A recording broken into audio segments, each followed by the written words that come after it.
katika jina la Yesu Kristo. Asante kwa kuwa wewe ni Mungu, kando yako na badala yako hapana mwingine. Yale unayoyataka wayanena, na yale unayoyanena yanatendeka, na yale yote unayoyatenda yatabaki kuwa yametendeka hata milele yote. Pokea Baba sifa, shukrani na utukufu. Jina lako litukuzwe, jina lako lihimidiwe, na jina lako liinuliwe. Tumia tena kinywa hiki cha udongo ulichokiumba kwa kusudi la kupitisha mashauri yote yaliyo ya kiungu kwa maisha ya kila mmoja anayetazama nguvu katika neno umbali wowote aliko.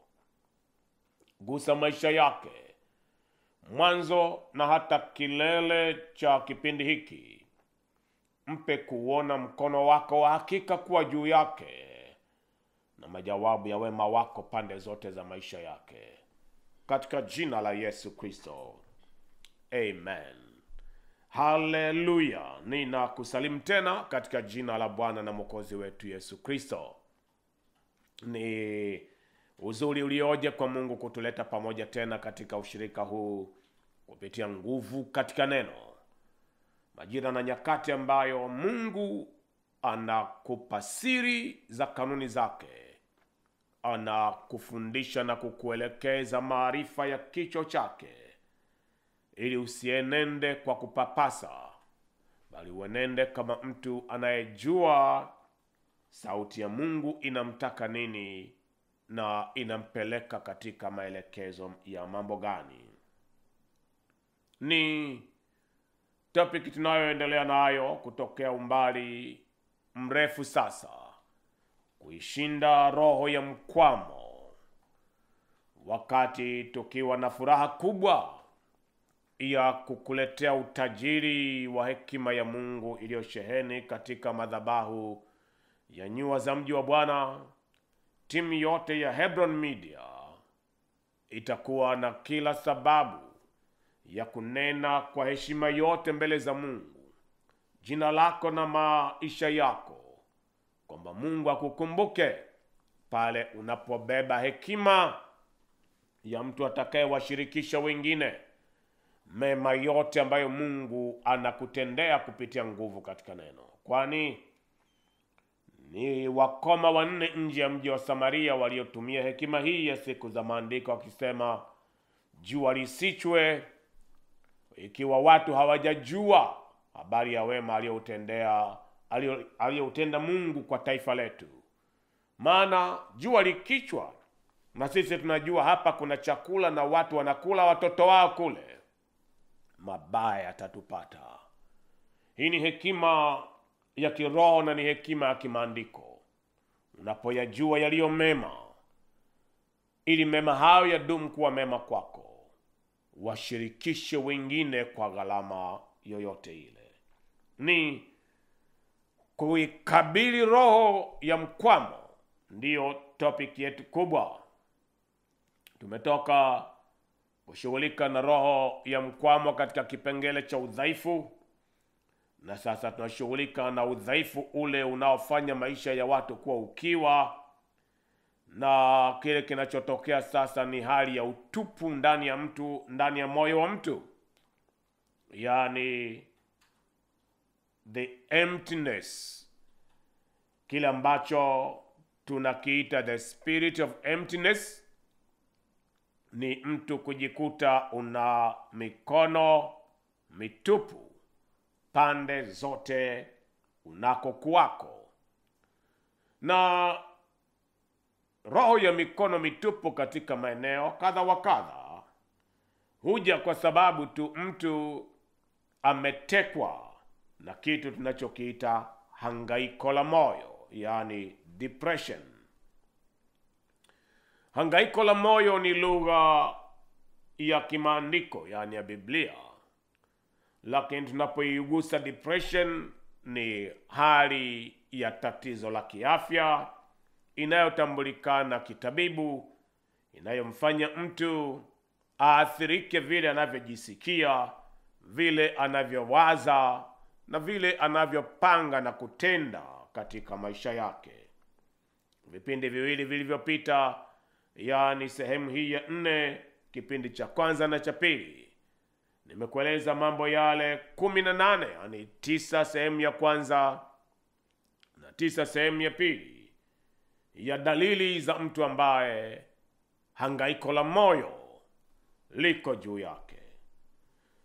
Na leo hii na kipindi kijacho nitakuwa nikikushirikisha watu wa siku za Biblia. Wako watu wasiopungua 7, wasiopungua manake wako zaidi ya 7, lakini 7 itakuwa ni topic yangu kipindi hiki wa 3, na kipindi kijacho pengine wa 4, kama Roho wa Mungu atakavyoweza kunisaidia na kunipa neema. Ni watu katika siku za maandiko, watu walioko kwenye maandiko, waliopigwa na roho ya hangaiko la moyo. Na napoongea hawa watatu, na nitakwambia mambo 7 ya kuyalenga ili unasuke mahala pa hangaiko la moyo lililowapiga watu hawa wa siku za maandiko, yani siku za Biblia. Watu hawa ni akina nani? Wa kwanza wao wanajulikana kama nabii wa moto. Huyu si mwingine, ni Eliya Mtishbi. Eliya katika sura ya 18 anadhihirisha mdhihirisho wa matendo ya Mungu ya kuonewa fahari na watu wa vizazi vyote. Anaita moto kushuka kutoka mbinguni, na moto unateketeza dhabihu, unateketeza kuni, unateketeza mawe, unaramba na maji na unafagia na majivu. Na mara baada ya hapo anachukua upanga, anaamuru wakamateni manabii wote wa Baali, asiponyoke hata mmoja. Wanaenda nao kando ya mto Kishon. Ni kwa mkono wake Eliya alikata shingo zao manabii wote 450 na 400 wa Baali, 450 wa Ashera, 400 wa Baali. Na anapotoka kutoka kona hiyo, Yezebel aliyekuwa anawafadhili manabii wa Baali na mungu Baali alikula kiapo kwamba miungu, yani hao kina Baali, waniue mimi nisipoondoa kichwa cha Eliya hapo kesho. Eliya akawa depressed, akakutana na hangaiko la moyo, akatoka kwenda nje ya mji, akajililia roho yake ili afe. Ndipo sura ya 19 mstari kuanzia wa 3 inanena nini? Naye alipoona hayo akaondoka, akaenda aihifadhi roho yake, akafika Beersheba mji wa Yuda, akamwacha mtumishi wake huko. Ameanza safari na mtumishi wake, amefika mahala, anamwacha mtumishi wake mahala ambapo wala hapana anwani, hapaeleweki. Kumbuka huyu ni mtumishi wake aliyemtumikia kwa miaka. Kama kuna mahala pa kumwacha, labda umwache mahala ana shamba, ana nyumba, ana maisha yanaendelea, na mwambie kwamba imefika mahala mimi nimekata tamaa, sioni kama hii kazi ya unabii inaweza kunisaidia, acha niendako sikujui. Lakini kaenda na yeye akamwacha mahala pasipokuwa mahala ili yeye aweze kuendelea. Lakini yeye mwenyewe akaendelea mbele katika jangwa mwendo wa siku moja. Akaenda akaketi chini ya mretemu, akajiombea roho yake afe. Hii ndio dalili niliyokueleza katika kipindi kilichopita. Mtu anayeona hali ya mauti inamzunguka, na mara nyingine nafikiri kuondoa uhai wake mwenyewe, akaiombea roho yake afe, akasema yatosha sasa, Bwana, uiondoe roho yangu, kwa kuwa mimi si mwema kuliko baba zangu. Hii tu inatosha kusema ametafakari kwa kina hadi ameona jinsi ambavyo baba zake walikuwa wema kiasi gani au hawakuwa wema kwa kiwango gani. Naye anasema mimi si mwema kuliko wao, hakuna haja ya kuendelea kuishi tena. Akanyoosha, akalala chini ya mretemu, na tazama malaika akamgusa, akamwambia inuka ule. Inuka ule Eliya, Huu sio mwisho wa safari yako, inuka ule Eliya. Huu sio mwisho wa huduma yako, inuka ule Eliya. Safari haijaishia hapa. Na malaika akamwambia, safari unayoiendea ni ndefu. Aliinuka akala na kunywa. Mara chache nimegusa kipengele hiki. Inaonyesha wazi jinsi ambavyo Eliya alikuwa amekamatwa na hangaiko la moyo. Kwa nini ukimbie kifo kutoka mbele ya Yezebeli na uende nje ya mji ukalale chini ya mti, halafu muombe Mungu akuue? Hii ni ishara ya mtu ambaye ana hangaiko la moyo. Hataki kufa, lakini anachagua kifo. Kwa sababu kama ungekuwa unataka kufa kweli, Eliya, una haja ya kwenda nje ya mji ulale chini ya mti ili umuombe Mungu akuue? Nenda kwa Yezebeli, anakungojea pale ili akuue. Ukienda utakuwa umekufa na habari yako itakuwa imekwisha. Huyu ni mtu aliye na hangaiko la moyo, hajui nini cha kuchagua. Kuna kisa ambacho mara kadha nimekieleza na kinaonekana kuwa kama cha kuchekesha. Huyu ni binti walikuwa wanahudhuria counseling na mume wake mbele ya meza yangu. Na moja ya siku ameondoka nyumbani kwake. Ameandika kimemo hapo mezani. Katafuta sumu. Amekwazwa na mama mkwe, mama wa mume wake. Hawakuwa wamebahatika kupata mtoto yoyote. Akasema bora nikafe kuliko kuishi. Akaacha hicho kimemo hapo mezani. Akaondoka. Akaenda mahala pana mto mkubwa maeneo huko Gongo la Mboto. Amekaa mahala kando chini ya vichaka. Mto usiopitisha maji, lakini ni mto ambao hakuna nyumba karibu. Mwisho wa siku akasema, Mungu, naomba hili ninalotaka kulifanya hapa unisamehe dhambi yangu, lakini imetosha, mimi siwezi kuendelea kuishi. Akiwa anajiandaa na sumu yake, akiwa ana uchungu wa kilio cha mauti, nyoka mkubwa alitokea mbele yake akamtazama, na hofu ya kifo ikamwingia kwa ghafla. Akabadilisha maombi yake saa ile, akasema, Mungu, ukiniponya saa hii na joka huyu, sitakuja kurudia tena jambo hili. Hii ilimpa kutetemeka na kuyeyuka moyo. Akiwa amefunika macho akiwaza kama ni nyoka anamgonga au ni nini. Alipofumbua kuona huyo nyoka, aliondoka. Kagiza kameanza. Anarudi nyumbani kwake na anakuta mume amerudi kutoka kazini. Kumechafuka nyumbani, amechanganyikiwa. Anaongea na mama yake, umemfanyeje mke wangu? Wameenda kuripoti polisi na hali ya mambo imekuwa tete. Na yeye anarudi akiwa haelewi alichokichagua, kwa kuwa aliondoka ili akafe, lakini amekutana na kifo na hakuwa anakihitaji kifo tena. Hii ndiyo hali aliyokuwa nayo Eliya Mtishbi. Bwana, yatosha.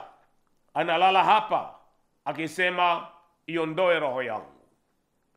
Lakini ili ujue jambo la pili, kwamba mtu huyu hakuwa na mpango wa kufa, alipoamshwa na malaika akaambiwa, amka ule unywe.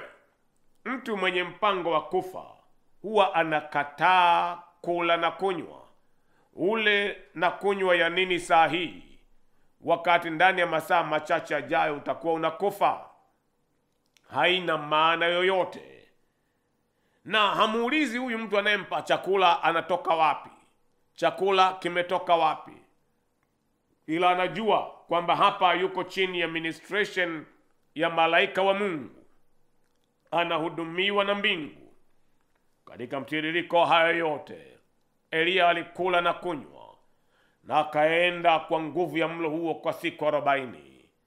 Akafika Horeb, ndiyo Sinai, mlima wa Mungu. Mungu akamtokea Eliya katika mlima ule. Akamuuliza tena kwa sauti ndogo ya utulivu, unafanya nini hapa Eliya? Akarudia maneno yake yale yale, mimi si mwema kuliko baba zangu. Nimekuja hapa kwa kuwa wanaitafuta roho yangu ili waniue, kama walivyoua manabii wote wa Mungu wa kweli. Na Bwana akamwambia Eliya, ni mahangaiko ya moyo wako tu yanayokutaabisha.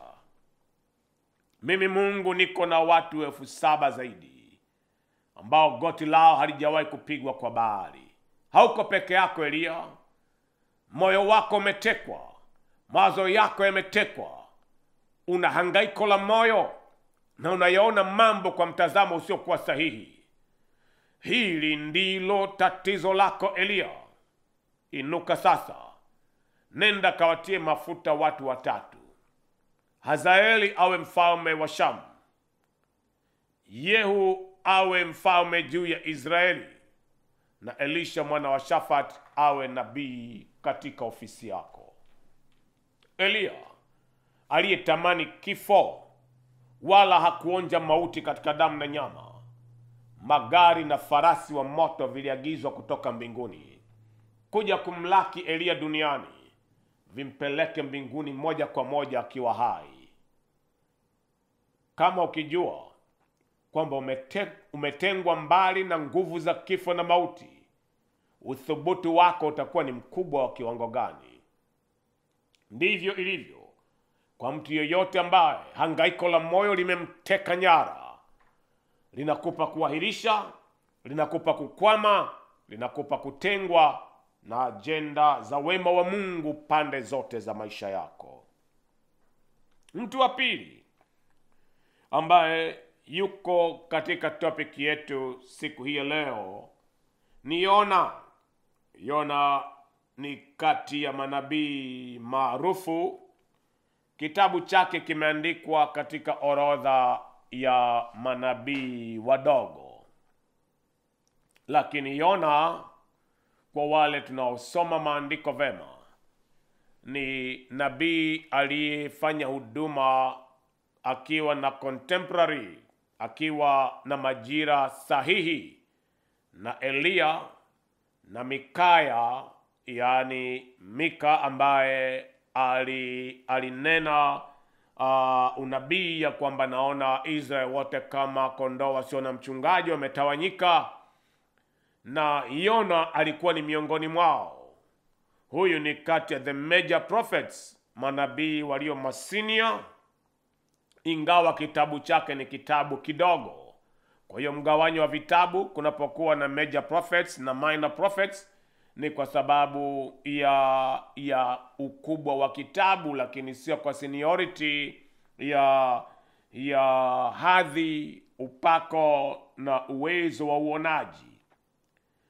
Katika sura yake ya 4 ni habari inayogusa kila kitu cha maisha ya Yona kuanzia sura ya 1, lakini sura ya 4 nataka niguse mistari michache, mstari wa 3 hadi wa 8. Basi sasa, Bwana, nakuomba uniondolee uhai wangu, maana ni afadhali nife kuliko kuishi. Huyu ni mtu ambaye yuko depressed. Huyu ni mtu ambaye ana hangaiko la moyo. Naye Bwana akasema, je, unatenda vema kukasirika Yona? Ndipo Yona akatoka mjini, akaketi upande wa mashariki wa mji, akajifanyia kibanda huko, akakaa chini yake kivulini, hata aone mji ule utakuwaje. Na Bwana Mungu aliweka tayari mtango, akaufanya ukue juu ya Yona, ili uwe kivuli juu ya kichwa chake na kumponya katika hali yake mbaya. Basi Yona akafurahi sana kwa sababu ya ule mtango. Lakini siku ya pili kulipopambazuka, Mungu aliweka tayari buu, nalo likautafuna ule mtango, ukakatika. Basi ikawa jua lilipopanda juu, Mungu akaweka tayari upepo wa mashariki. Huu upepo unakausha, ni kama moto wenye hari nyingi, una moto. Jua likampiga Yona kichwani hata akazimia. Ili si jua kama jua la wengi walivyozoea. Naye akajitakia kufa, akasema ni afadhali nife mimi kuliko kuishi. Ndani ya mistari hii minne tu utaona jinsi ambavyo Yona amejitakia kufa mara mbili, moja kwa moja akimlalamikia Mungu. Lakini ni Yona ambaye aliamua afe. Mungu anamwambia nenda Ninawi, na yeye analipa gharama ya tiketi ili aende Tarshish. Yona, watu walikuwa wakifanya maombi kwenye merikebu ile. Watu walitupa shehena zao kwenye merikebu ile. Watu walipoteza thamani. Yona alikuwa kajilalia uko chini katika shetri, hana habari ya chochote. Na walipompata wakamuuliza, una nini wewe ulalae? Mtu mwenye hangaiko la moyo. Uhai wa wengine wote unaweza kuwa unategemea mikono yake, lakini yeye amelala. He doesn't care. Kama mnaangamia ngamieni, kama mnapata hasara pateni hasara. Hii ndio maana. Huwa ni jambo la maana sana kwa mwajiri kuhakikisha kwamba unaye mwajiri hapati hangaiko la moyo, kwa sababu hawezi kuwa productive. Hii ndio sababu ni jambo la maana sana kwa wanaoongozwa kuhakikisha kwamba kiongozi anayewaongoza hazongwi na mambo yatakayomsababishia hangaiko la moyo, kwa sababu haitakuwa salama kwao. Yona, una nini wewe ulalae? Na Yona akasema, haya yote yanawapata kwa ajili yangu. Yona akasema, ndiyo, namtumikia Mungu aliye juu sana, muumba wa mbingu na nchi na hii bahari. Watu hawa walikuwa na miungu yao, wakajaribu kuomba miungu yao, bahari ikawapiga na kuchafuka zaidi. Tukufanye nini? Wakasema, nitupeni. Nao wakamuomba Mungu wa Yona kwamba tunapomtupa nabii wako tunaomba usitudhuru, kwa kuwa sisi hatuna hatia. Walimtupa Yona na bahari ikawa shwari kuu. Yona kamezwa na samaki, aliona ni sawa kabisa, sina shida. Yona katapikwa na samaki Ninawi. Na Yona akahubiri mji wa kwenda kwa siku 40, akapita kwa siku moja, kwa sababu ana msongo wa mawazo, yuko na stress, yuko depressed, ametekwa, ana hangaiko la moyo. Yona alihubiri mji utateketea, na mji ukatubu, watu wakavaa magunia. Ni mahala peke yake katika mifungo ya vizazi vya wanadamu tunaambiwa kwamba hata wanyama siku hiyo hawakwenda kuchungwa, walifunga pia, na Mungu akarehemu. Yona anakasirika kwa sababu Mungu amewasamehe watu, na anasema, afadhali uniue mimi. Mambo gani unayofanya? Mimi nimesema mji utateketea, alafu wewe uteketezi. Ni mtu aliye zongwa na hangaiko la moyo, ambaye uwezo wake wa kufikiri hauko vema. Haelewi hata mambo anayopasa kuyatarajia kutoka kwa Mungu ni mambo ya thamani ya namna gani, na matokeo ya namna gani yanayompasa kuyatarajia na kuyapokea. Yona, Mungu akachagua kumfundisha somo katika habari ya kisa cha mtango huu ambao anaunungunikia. Misali ambayo tukusoma, Mungu anamuuliza Yona, wewe unauonea uchungu mtango huu na unaukasirikia kwa sababu kuna buu kaukatakata, na unasema ni nastahili kulaumiwa kwa sababu sikuulinda na sikumkemea buu asiukatekate, na ni kama nafurahia upigwe na jua. Je, kwa wewe kunungunikia huu mtango ambao hukufanyia kazi, umeukuta umeota hapa porini, si zaidi sana kwangu mimi mji ule mkubwa wenye mamilioni ya watu ambao nimeusamehe na kurehemu, ili kusudi wema wangu upate kuponya roho zile. Yona alikuwa hajapata kujua somo lake bado. Ikiwa Eliya alikutana na hangaiko la moyo, na Yona ambaye ni one of the major prophets alikutana na hangaiko la moyo, hii nakwambia hangaiko la moyo linaweza kuja kwa yeyote, lakini Mungu hakutuacha bila ya jawabu. Yeye aliye mwamba, yeye aliye jawabu, yeye aliye suluhisho la kila dawa ya maisha ya mwanadamu, analo jawabu kwa ajili ya hangaiko la moyo wako, na upewe ushwari na upewe utulivu tangu saa hii katika jina la Yesu Kristo. Na nabii watatu wa siku za maandiko ambaye ningetamani kumgusa siku hii leo, ambaye ni wa mwisho katika habari ya kisa cha watu wa siku za maandiko waliokutwa na hangaiko la moyo, si mwingine ni Yeremia.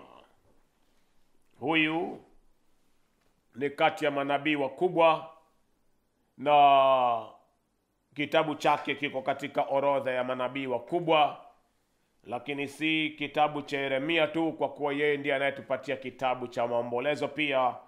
Maombolezo yani Lamentations huwa inaitwa maombolezo ya Yeremia, kwa sababu aliishi akiomboleza kwa sehemu kubwa kwa ajili ya Yerusalemu, kwa ajili ya Israeli, kwa ajili ya walio wa Mungu na kwa ajili ya hatima yao. Yeremia wengi huwa wanajua mstari wake wa sura ya 33 mstari wa 3. Niite nami nitakuitikia, nitakuonyesha mambo makubwa na magumu usiyoyajua. Hawataki kujua sana kilichofanya Mungu aseme mstari huo, niite nami nitakuitikia, ni kitu gani hasa. Katika sura ya kwanza tu Mungu ananena, kabla hujafika tumboni kwa mama yako, kabla hata kutungwa mimba, nilikujua, nilikuweka wafu, nilikutenga, nikakuinua uwe nabii juu ya mataifa. Nimekuweka tayari kwa ajili ya kung'oa, kuvunja, kujenga upya na kupanda upya. Hii ni ordination ambayo Mungu alimfanyia Yeremia kabla hata hajafika tumboni kwa mama. Yaliyomkuta yalikuwa tofauti sana. Wakati Yeremia akiwaza kwamba mimi siwezi, mimi ni kijana mdogo, mimi sihitaji hiyo kazi, Mungu akasema, wao wana nyuso za chuma, mimi nitakupa wewe uso wa almasi, wala usiogope kwa habari ya nyuso zao. Wana nyuso ngumu, lakini uso wako utakuwa mgumu kuliko nyuso zao. Nami nitakupa usemi wa kusema, nao hawatakusikiliza, lakini nitanena nawe utanena kama moto nenavyo. Na ndipo sura ya 20 inapofika, inayonena mtu ambaye yuko depressed. Huyu mtu ana hangaiko la moyo. Anasema nini mstari wa 7? Bwana umenihadaa, nami nimehadaika. Wewe una nguvu kuliko mimi, ukashinda. Nimekuwa kitu cha kuchekesha mchana kutwa, kila mtu hunidhihaki. Tazama the gravity of these words. Mungu ambaye hawezi kuwa na hila wala hadaa ndani yake. Nabii amefika mahala anasema, Bwana umenihadaa, nami nimehadaika na maneno yako. Unazo nguvu kuliko mimi, na kwa nguvu zako umenishinda maarifa. Kwa nini? Yeye aliyeambiwa na Mungu, na ufanye uso wako kuwa kama wa almasi. Katika sura hii anamtaja kuhani anaitwa Pashur, naye anampiga makofi Yeremia. Na Yeremia hakuhisi kama na uso wa almasi, alihisi makofi akiwa na nguvu ile ile ya kumuumiza. Ananena maneno haya akiwa ametekewa, moyo wake una huzuni, naye ana hangaiko la moyo. Na Yeremia aliongea maneno aliyoyaongea Ayubu ya kujutia siku ya kuzaliwa kwake. Mstari wa 14 wa sura ile 20. Na ilaaniwe siku ile niliyozaliwa, isibarikiwe siku ile aliyonizaa mama yangu. Kama mtu analaani siku, nina hakika ya kwamba hakuwa amezaliwa peke yake. Anapoilaani siku ile, maana yake ni siku anayoilaani, na siku hiyo italeta madhara na kwa wengine pia waliozaliwa siku hiyo. Na alaaniwe mtu yule aliyemletea baba yangu habari akisema, umezaliwa mtoto mwanamume, ikamfurahisha. Mtu yule aliyeenda kwa baba akamwambia, mtoto wa kiume amezaliwa katika makao na nyumba yako, kosa lake lilikuwa nini? Naye anabeba laana. Na yule alibeba furaha, alibeba habari hii akiwa na furaha. Hiyo furaha tu ananena iondolewe wala isiwe miongoni mwao. Ananena mstari wa 17, kwa sababu hakuniua nilipotoka tumboni, na hivyo mama yangu angekuwa kaburi langu, na mimba yake siku zote iwe nzito, iwe nzito. Huyu mtu anamaanisha ni heri hata asingeona nuru ya jua. Kwake yeye anahesabu maisha yake heri asingewahi kuzaliwa, asingetoka tumboni mwa mama yake. Hii ni sauti ya namna gani? Ni sauti ya mtu mwenye hangaiko la moyo. Haoni uzuri, haoni utukufu, haoni tumaini, haoni the anointing, uzuri wa yale Mungu anayomletea. Ndipo kunapokuja milango mingi baadaye na maswali ya yale ambayo Mungu anamuuliza Yeremia. Je, kuna neno lolote lililo gumu nisiloliweza? Ni jambo gani lililo gumu nisiloliweza? Na Yeremia ananena, Bwana Mungu, tazama wewe umeumba mbingu na nchi na vyote vijazavyo, na mkono wako ndio ulioumba vyote. Hakuna neno mikononi mwako usiloliweza kabisa. Yeremia anapojibu haya yote, naye Bwana anamwambia, niite nami nikuitikie, nikuonyeshe mambo ambayo bado ni makubwa, magumu na mazito usiyoyajua wewe Yeremia. Ajenda ya Mungu kwa wanadamu ni ajenda inayokupa matokeo zaidi ya yale uliyowahi kuya-experience, kuyajua. Yale yote unayoweza kudhani umeyajua kwa kujifunza, Bwana anayo ya ziada. Mambo gani 7 ya kuyawekea uzingativu wakati unaposhughulika na watu kama Eliya, Yona na Yeremia? Jambo la kwanza, huwa kunakuwa na mshale kutoka kuzimu unaoyapiga maisha ya watu, and that is the arrow of depression. Huo ni mshale wa hangaiko la moyo. Ukimpiga mtu haoni yaliyo mema, hauoni uzuri, haioni baraka, anakabiliwa na hangaiko la moyo na maisha yake yanaelekea kusiko, kwa sababu the arrow of depression imempiga, na mtu huyu anaishi akiwa na hangaiko la moyo. Jambo la pili, huwa kuna wingu la giza linaloweza kuyafunika maisha ya watu, na mtu huyu maisha yake na hatima yake inakuwa imefunikwa na depression, inakuwa imefunikwa na hangaiko la moyo. Hatima ya mtu huyu inakuwa iko salama, haina madhara, lakini haijadhurika, lakini hawezi kuiona kwa sababu wingu la giza limefunika maisha ya mtu huyu. Katika jina la Yesu Kristo, mishale yote ya mabaya ing'olewe na itoweshwe, na kila wingu la giza liviringishwe na kutoweshwa katika jina la Yesu Kristo.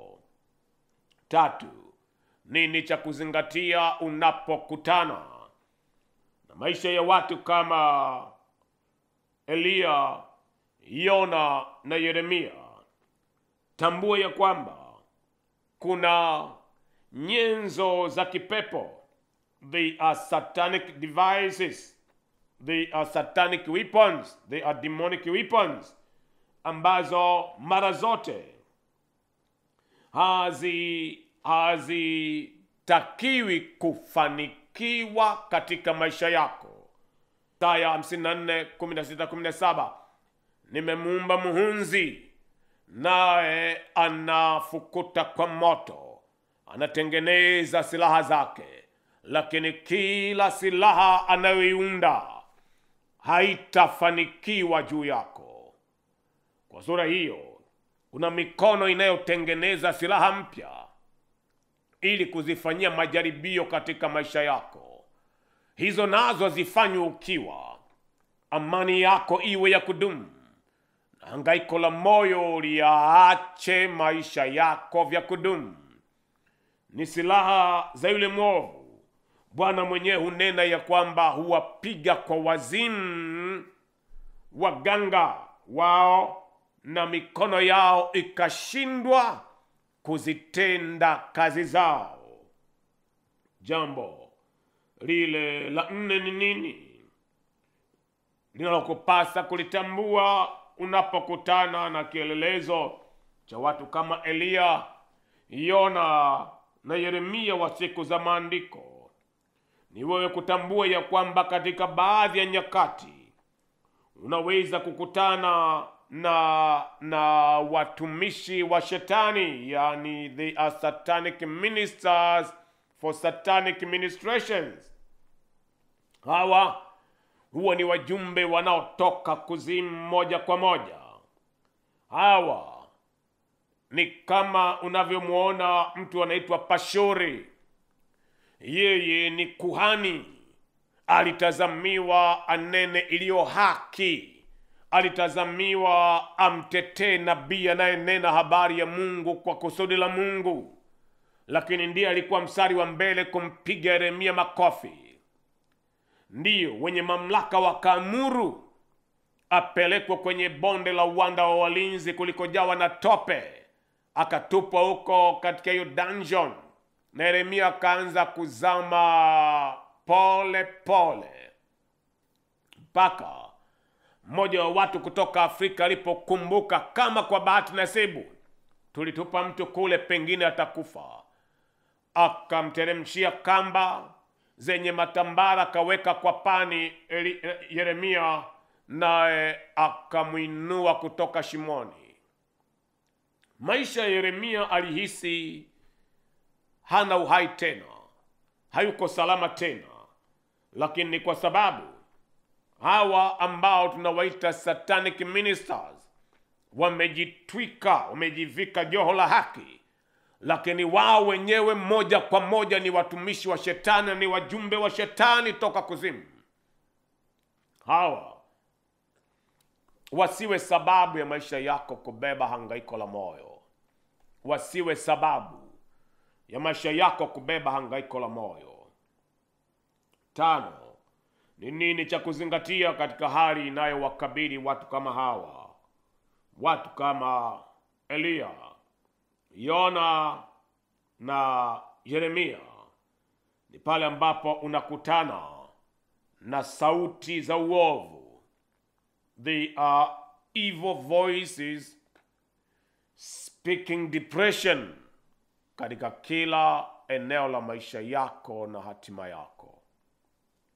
Mpendwa, kama hujakutana na hali ya mtu kusikia sauti zinanena naye,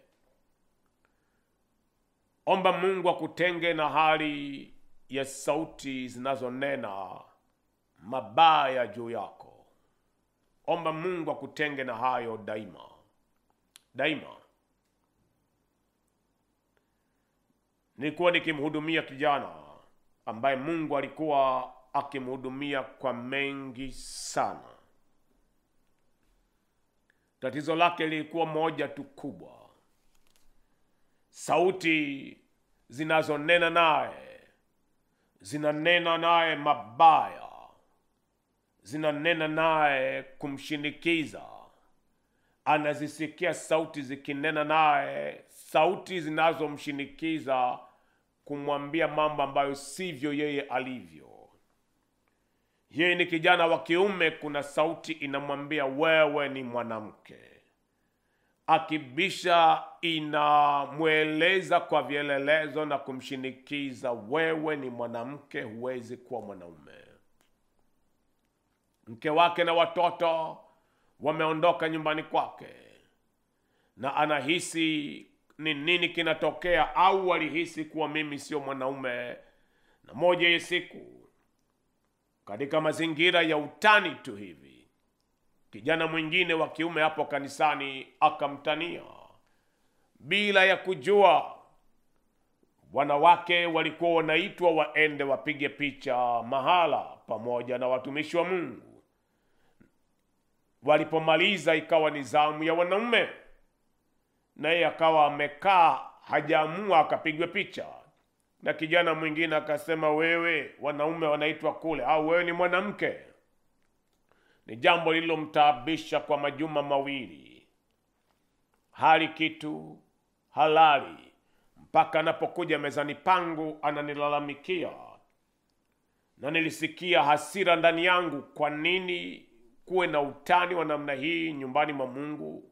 Niitieni huyo kijana mwingine. Na alipojieleza hapa mbele yangu, huyu kijana aliyeleta utani ule aliomba msamaha akiwa amepondeka.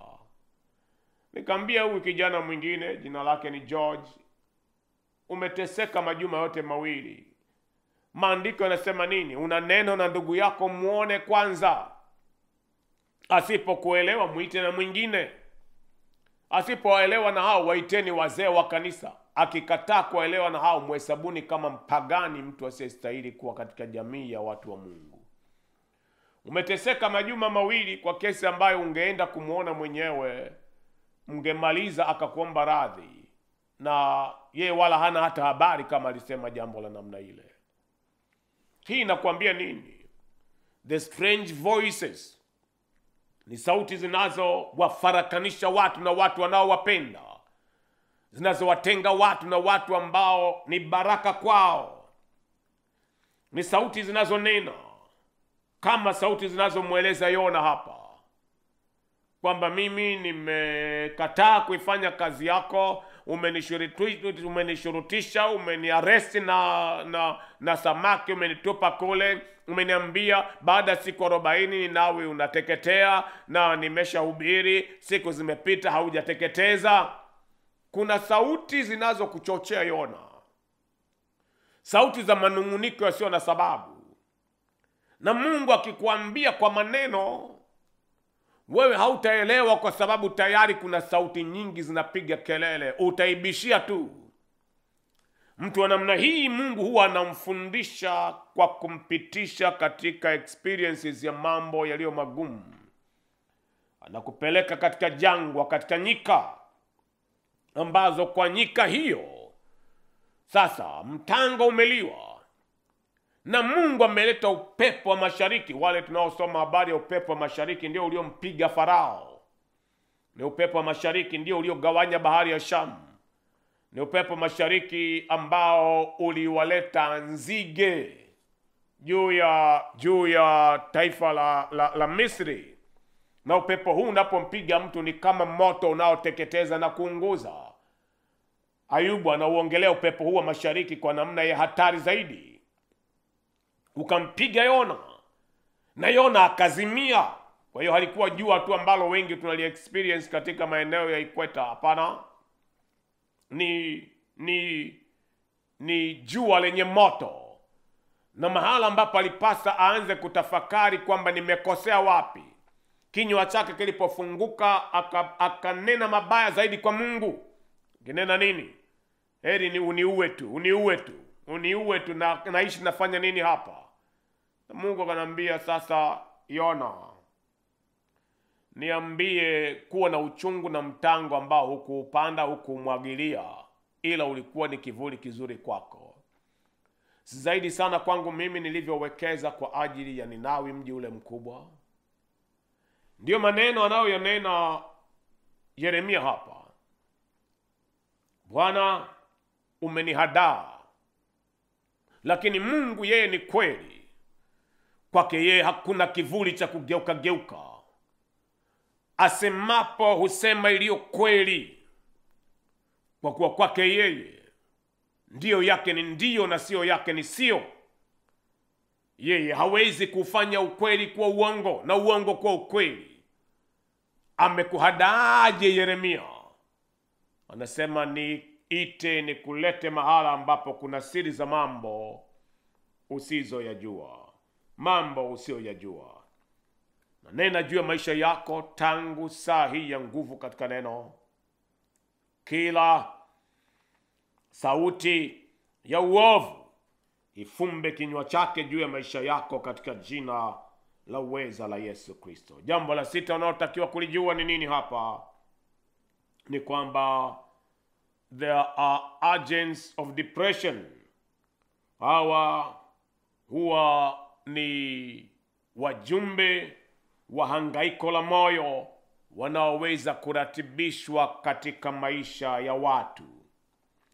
Yaani, maisha yako vile unaendelea kuishi, kuna watu wanaweza kuzunguka maisha yako, kazi zako, huduma yako. Jukumu walilonalo ni kwamba wanapatikana mikononi mwa shetani ili wakusababishie hangaiko la moyo. Mungu afungue macho yako na uone ya kwamba watu hawa wanapasa kutengwa mbali kabisa na maisha yako. Afungue macho yako nawe uone kwamba hao ni watu inaopasa watengwe mbali kabisa na maisha yako. Ni kama kutazama nawe uone jinsi ambavyo watu waliomzunguka Yeremia, watu waliomzunguka Elia, watu kama Yezebeli na Ahabu wamekubaliana ya kwamba Mungu ajibuye kwa moto na awe ndiye Mungu. Na manabii wote wa Baali wakasema, amina, uliloisema ndilo litendeke. Baali hakujibu kwa moto, Yawe amejibu kwa moto. Manabii wa Baali wamepiga magoti, wamesujudu kwa Jehova. Lakini mkuu wao ambaye ni Yezebel anasema, nitakuua tu Elia. Na Elia anawaza, nilidhani kwamba taifa lote sasa wangepiga magoti kwa Bwana, waanze kumwabudu Mungu. Fanya yote yaliyo mema, tenda yote kwa ukarimu, wekeza kwa usahihi. Kuna wajumbe ambao wamejitolea kuwa wanapatikana mikononi mwa shetani. Juhudi yao ni wafanyiki kuwa vyombo vya kukuletea depression, ubebe hangaiko la moyo. Na jambo la mwisho, kuna ndoto zinazowapata watu ambazo zinaleta madhara na kukuletea hangaiko la moyo.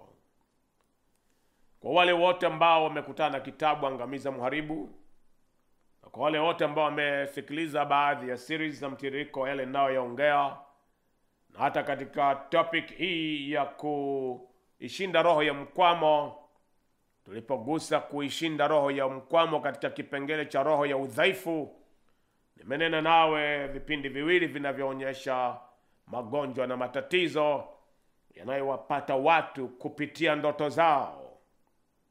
Ndiyo, Mtu huyu amekutana na ndoto kama Nebukadreza, akakosa raha, akakosa utulivu. Kaita waganga, wachawi, wenye hekima, wasihiri, wanajimu wa Ukaldayo, hawakumpa jawabu. Akasema, nitawaua wote. Lazima mniambie ndoto ilikuwa ni nini, na mniambie na tafsiri yake. Ndoto nimeota nimesahau, lakini mtanikumbusha ndoto na mtaniambia na maana yake.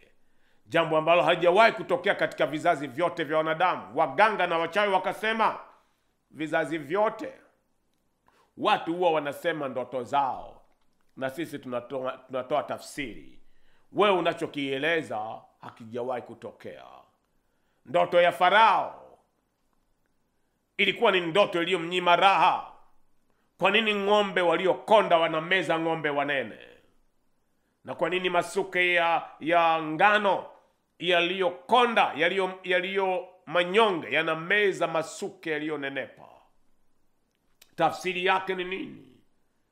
Hiyo ni depression, ni hangaiko la moyo linalokuwa projected, linaratibishwa na kuwekewa misingi yake katika ulimwengu wa ndoto zako, ili hangaiko la moyo liwe limekupata.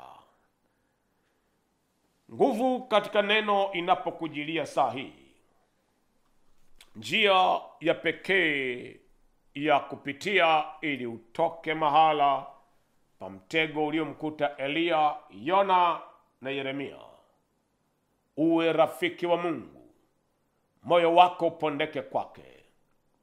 Fanya uamuzi leo hii. Kama hujampa Yesu maisha yako, hii ndio iwe fursa yako. Weka mikono yako yote miwili kifuani pako. Omba nami kwa kusema, Bwana Yesu, nafungua moyo wangu leo hii na kukaribisha wewe. Tawala Bwana, roho, nafsi na mwili wangu. Unifanye kuwa wako milele, kwa kuandika jina langu katika kitabu cha uzima cha mwana kondoo. Nachagua wokovu leo hii, nami nitaendelea mbele na kamwe sitorudi nyuma, katika jina la Yesu Kristo. Amen. Umeomba maombi haya, wewe umeokolewa tayari. Hivi punde nitakuwa nikiomba kwa ajili ya wote waliotatanika mahala popote na kupigwa na hangaiko la moyo. Utafanya vema kabisa kufanya maazimio ya kukutana uso kwa uso pamoja nami katika madhabahu ya mji wa Bwana, mahala mabaya yasiporuhusiwa kuharibu. Ibada moja katika nyua za Bwana inatosha kubadili maisha yako katika umilele wake. Mji wa Bwana, changamoto zako zinageuzwa kuwa shuhuda. Taabu yako inageuzwa kuwa vazi litakalo mtukuza Mungu kwa kupokea wema na fadhili zake. Utafanya vema kabisa. Kwa maelekezo, maombi au ushauri zaidi, tupigie kwa namba zinazopita katika screen ya TV yako, na baraka ya Mungu kamwe haitaepuka maisha yako. Baba, na kutukuza mno. Asante kwa sauti ya nguvu katika neno inayonena na maisha ya walio wengi kwa vizazi vingi. Asante kwa kunifanya kuwa chombo ulichokijaza kwa neema na rehema yako, ili maisha yake yeye aliyetatanika yasitatanike tena, na maisha yake yeye aliyojeruhiwa yagangwe na kuponywa. Ndiwe uliyemrejesha Eliya Mtishbi, ukamvika kwa uwezo na kwa sauti. Nao walipotuma kikosi cha kumkamata, moto uliwateketeza. Eliya akakamilisha yale uliyomwitia, na Eliya akajiliwa na magari ya moto na wapanda farasi wa moto. Ndivyo hatima yake haikuwahi kurudi tena mahala pa huzuni, majonzi, maombolezo na machozi. Wewe ndiwe uliyemuinua Yona. Yona aliyekuwa ametekewa kwa kiwango cha kwamba walipomuuliza tukutendee nini, akasema ni tupeni baharini. Kifo, mauti yalikuwa ndiyo maombi aliyojiombea na maamuzi aliyojichagulia, lakini ndiwe unayageuza yasiyogeuzika. Mwamba wangu, geuza yote yanayohusu mtazamaji huyu katika jina la uweza la Yesu Kristo. Wewe uliyemwambia Yeremia, niite nami nitakuitikia, nitakuonyesha mambo makubwa na magumu usiyoyajua, ndiye anayetupatia hekima hii Yeremia katika Maombolezo 3:23 ya kwamba ni mpya kila asubuhi rehema zako. Hii ndiyo sababu hatuangamii.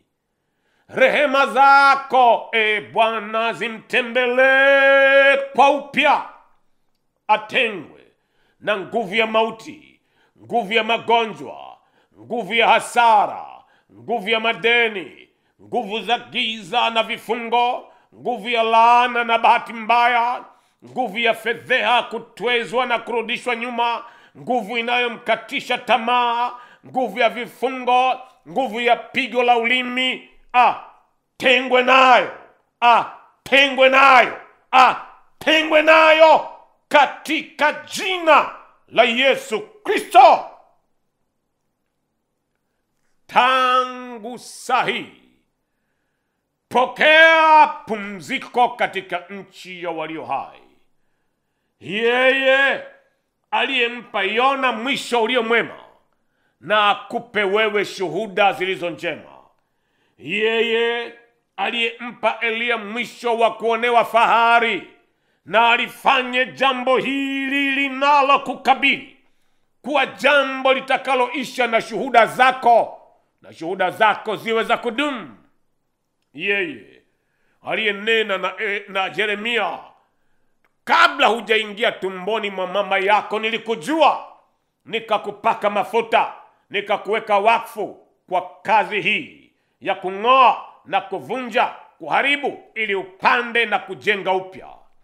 Tangu leo hii ya kung'olewa juu ya maisha yako yang'olewe, ya kuvunjwa juu ya maisha yako yavunjwe, ya kuuawa katika maisha yako yauawe, yale ya kugangwa yagangwe, ya kuponywa yaponywe, ya kupandwa upya yapandwe, na yote ya kujengwa kwa upya yajengwe, nayo yapewe kusimama katika jina la Yesu Kristo. Pokea sifa, shukrani na utukufu, Mungu uliye mwema, kwani haya yametendeka kwa wewe katika jina la Yesu Kristo. Amen. Jina la Bwana litukuzwe na kuhimidiwa. Ni ndugu yako Bishop Manasseh DM, ENCC Tanzania, na kwa upekee wake ENCC Mji wa Bwana. Baraka ya Bwana iwe pamoja nawe hadi wakati mwingine kupitia nguvu katika neno. Shalom.